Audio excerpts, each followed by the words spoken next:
ನಮಸ್ಕಾರ ಸ್ನೇಹಿತರೆ. ಮಹಾಲಕ್ಷ್ಮಿ ವಾಸಸ್ಥಾನ ಎಲ್ಲಿ ಇರುತ್ತದೆ, ಎಲ್ಲಿ ಇರುವುದಿಲ್ಲ, ಈ ಕುತೂಹಲಕರವಾದ ಮಾಹಿತಿ ನಿಮಗಾಗಿ. ಸ್ನೇಹಿತರೆ, ಇದು ಬಹಳ ಮುಖ್ಯವಾದ ವಿಷಯ, ಪ್ರತಿಯೊಬ್ಬರೂ ತಿಳಿದುಕೊಳ್ಳಬೇಕಾದಂತಹ ವಿಷಯ. ಎಷ್ಟೇ ಕಷ್ಟಪಟ್ಟು ದುಡಿದರೂ ಮನೆ ಏಳಿಗೆ ಆಗುತ್ತಿಲ್ಲ, ಅಭಿವೃದ್ಧಿ ಆಗುತ್ತಿಲ್ಲ ಎಂದು ಚಿಂತೆ ಮಾಡುತ್ತಿರುವಿರಾ?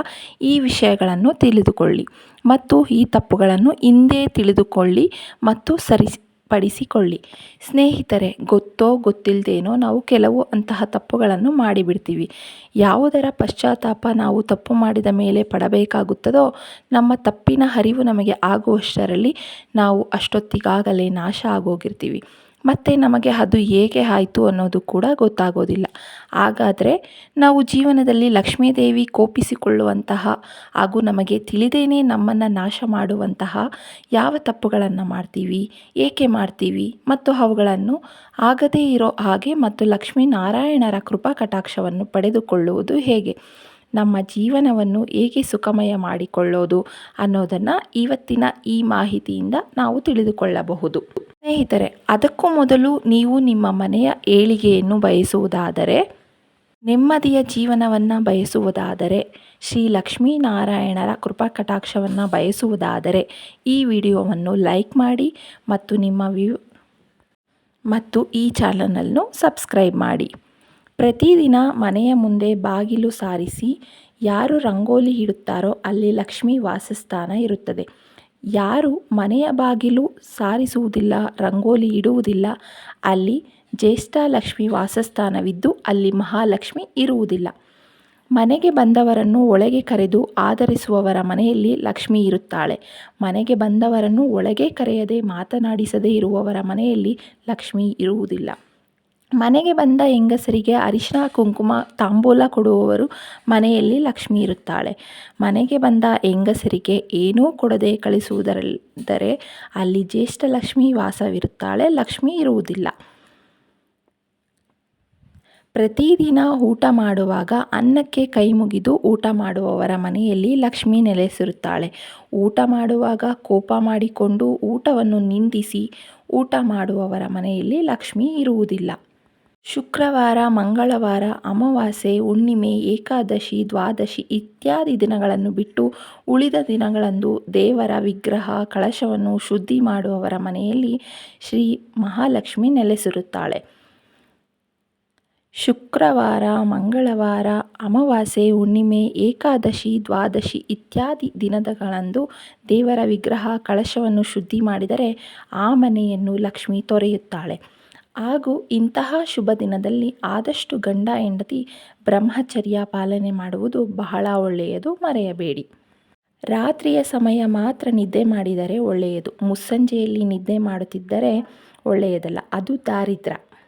ಪೂಜಾ ಕಾಲದಲ್ಲಿ ರೇಷ್ಮೆ ವಸ್ತ್ರ, ಶ್ವೇತ ವಸ್ತ್ರ, ಸೀರೆ ಉಟ್ಟು ಪೂಜೆ ಮಾಡುವವರ ಮನೆಯಲ್ಲಿ ಲಕ್ಷ್ಮೀ ದೇವಿ ಸದಾ ನೆಲೆಸಿರುತ್ತಾಳೆ. ಪೂಜಾ ಕಾಲದಲ್ಲಿ ಕಪ್ಪು ವಸ್ತ್ರ, ಹರಿದ ವಸ್ತ್ರ, ಮೈ ಒರೆಸಿದ ಟವಲ್ ಉಟ್ಟು ಅಥವಾ ನೈಟಿ ಧರಿಸಿ ಪೂಜೆ ಮಾಡುತ್ತಿದ್ದರೆ ಲಕ್ಷ್ಮಿ ನೆಲೆಸುವುದಿಲ್ಲ. ವಿಳೆದೆಲೆ ತುದಿ ಹಾಗೂ ತೊಟ್ಟು ತೆಗೆದು ತಿನ್ನುವವರ ಮನೆಯಲ್ಲಿ ಲಕ್ಷ್ಮಿ ವಾಸವಿರುತ್ತಾಳೆ.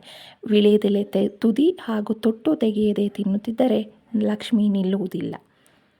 ದೇವರ ಪೂಜಾ ಕಾಲದಲ್ಲಿ 2 ದೀಪ ಹಚ್ಚಿ ಪೂಜಿಸುತ್ತಿದ್ದರೆ ಅದು ಒಳ್ಳೆಯದು. ದೇವರಿಗೆ ಒಂಟಿ ದೀಪ ಹಚ್ಚಿ ಪೂಜಿಸುತ್ತಿದ್ದರೆ ಅದು ಒಳ್ಳೆಯದಲ್ಲ. ಹಿರಿಯರಿಗೆ, ಗುರುಗಳಿಗೆ, ಸುಮಂಗಲಿಯರಿಗೆ ತಾಂಬೂಲ ಕೊಡುವಾಗ ದಕ್ಷಿಣೆ ಸಮೇತ ಕೊಟ್ಟರೆ ಮಹಾಲಕ್ಷ್ಮಿ ಬಹಳ ತೃಪ್ತಿಯಾಗುತ್ತಾಳೆ. ದಕ್ಷಿಣೆ ಇಲ್ಲದೆ ತಾಂಬೂಲ ಕೊಡುವವರ ಮನೆಯಲ್ಲಿ, ಹರಿದಿರುವ ವಿಳೆದೆಲೆ ತಾಂಬೂಲ ಕೊಡುವವರ ಮನೆಯಲ್ಲಿ ಲಕ್ಷ್ಮಿ ನಿಲ್ಲುವುದಿಲ್ಲ.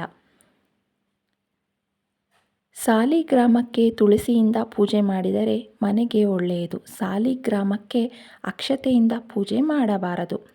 ಶ್ರೀ ಗಣಪತಿ ದೇವರಿಗೆ ಗರಿಕೆಯಿಂದ ಪೂಜೆ ಮಾಡುತ್ತಿದ್ದರೆ ಮನೆಗೆ ಶುಭ ಸೂಚಕ. ಶ್ರೀ ಮಹಾಗಣಪತಿಗೆ ತುಳಸಿಯಿಂದ ಪೂಜೆ ಮಾಡಿದರೆ ಅಶುಭ. ಮನೆಯನ್ನು ಹಗಲು ಸಮಯದಲ್ಲಿ ಗುಡಿಸುವವರ ಮನೆಯಲ್ಲಿ ಲಕ್ಷ್ಮಿ ನೆಲೆಸಿರುತ್ತಾಳೆ. ರಾತ್ರಿಯ ಸಮಯದಲ್ಲಿ ಮನೆಯನ್ನು ಗುಡಿಸುವವರ ಮನೆಯಲ್ಲಿ ಜ್ಯೇಷ್ಠ ಲಕ್ಷ್ಮಿ ವಾಸವಾಗಿರುತ್ತಾಳೆ. ಮುಂಜಾನೆ ಬೇಗ ಎದ್ದು ಸ್ನಾನ ಮಾಡಿ ಪೂಜೆ ಮಾಡುವ ಮನೆಯಲ್ಲಿ ಲಕ್ಷ್ಮಿ ನೆಲೆಸಿರುತ್ತಾಳೆ.